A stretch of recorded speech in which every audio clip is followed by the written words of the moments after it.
कहीं ये लालू जी के तंत्र और तांत्रिकों के शिकार तो नहीं हो रहा है ये पुल पुलिया, और सरकार को बदनाम करने की एक बहुत बड़ी साजिश चल रही है। नमस्कार, मैं हूं विपुल और आप देख रहे हैं डेमोक्रेसी एक्सप्रेस। बिहार में महज 11 दिनों में ही 5 पुलों ने जल समाधि ले ली। शुक्रवार को भी मधुबनी में एक पुल गिर गया। शुक्रवार को मधुबनी में जो निर्माणाधीन पुल गिरा उसकी लंबाई 77 मीटर है और 2 पिलर के बीच का जो बीम था वो हिस्सा गिर गया। दिलचस्प बात यह है कि प्रशासन ने इस लापरवाही को छुपाने के लिए टूटे हुए हिस्से को काले रंग के प्लास्टिक से ढक दिया ताकि लोगों को पुल गिरने की जानकारी न हो सके।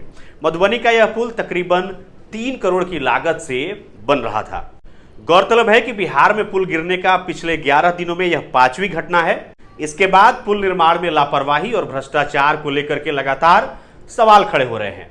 आपको बता दें कि 18 जून को अररिया में 12 करोड़ की लागत से बकरा नदी के ऊपर बन रहा पुल ध्वस्त हो गया था। इसके बाद 22 जून को सिवान में गंडक नदी पर बना पुल गिर गया। बताया जाता है कि यह पुल तकरीबन 40 से 45 साल पुराना था।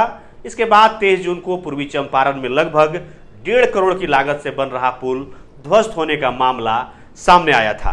स्थानीय लोगों ने आरोप लगाया कि पुल के निर्माण में घटिया सामग्री का इस्तेमाल किया जा रहा था और इसी वजह से पुल गिर गया। वहीं 27 जून को बिहार के किशनगंज में भी कंकाई और महानंदा नदी को जोड़ने वाली एक छोटी सहायक नदी पर बन रहा पुल ध्वस्त हो गया। बिहार में लगातार गिर रहे पुलों को लेकर के विपक्ष सरकार पर बेहद हमलावर है। वही सरकार अपना बचाव करते दिख रही है। मीडिया में भी खबरें लगातार चल रही हैं कि आखिर 11 दिनों में ही 5 पुलों ने जल समाधि कैसे ले ली। लगातार चर्चा हो रही है। लोग और मीडिया दोनों मिलकर के ठेकेदारों पर खूब बरस रहे हैं, खूब गरिया रहे हैं, मगर कोई भी विभागीय मंत्री का नाम तक नहीं ले रहा है। अब आप खुद ही देख लीजिए कि किस तरह से जीतन राम मांझी सरकार का बचाव कर रहे हैं। वो कह रहे हैं कि इसमें हो सकता है कि विपक्ष की कोई साजिश हो। वहीं दूसरी तरफ भाजपा प्रवक्ता अरविंद कुमार ने जीतन राम मांझी का समर्थन कर दिया है और वो कह रहे हैं कि बिहार में जो ये पुल गिर रहे हैं लगातार, इसके पीछे लालू प्रसाद यादव का जो जादू टोना है वो काम कर रहा है। गजब हाल है। भाजपा प्रवक्ता कह रहे हैं कि लालू प्रसाद यादव कुछ जादू टोना कर रहे हैं, इस वजह से बिहार में पुलों की गिरने की घटनाएं लगातार हो रही है। केंद्रीय मंत्री श्री जीतन राम मांझी जी ने ठीक ही कहा है कि लोकसभा चुनाव के बाद ही क्या बात है कि पुल गिरना चालू हुए हैं। कहीं ये लालू जी के तंत्र और तांत्रिकों के शिकार तो नहीं हो रहा है ये पुल पुलिया, और सरकार को बदनाम करने की एक बहुत बड़ी साजिश चल रही है।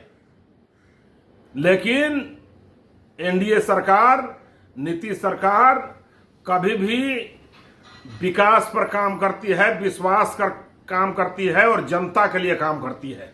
इसलिए आदरणीय लालू प्रसाद यादव जी, श्री तेजस्वी प्रसाद यादव जी, घबराइए नहीं।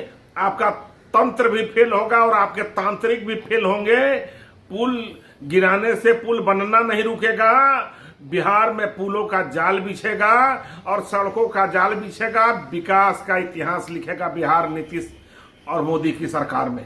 तो आपने भाजपा प्रवक्ता को सुन ही लिया कि किस तरह से सरकार के बचाव में दलीलें दी जा रही हैं। अब जब भाई जादू टोना की वजह से पुल गिर रहे हैं तो किसी योजना को लेकर के आइए, दिखवाइए, ताकि बिहार में ये घटनाएं रुक जाएं।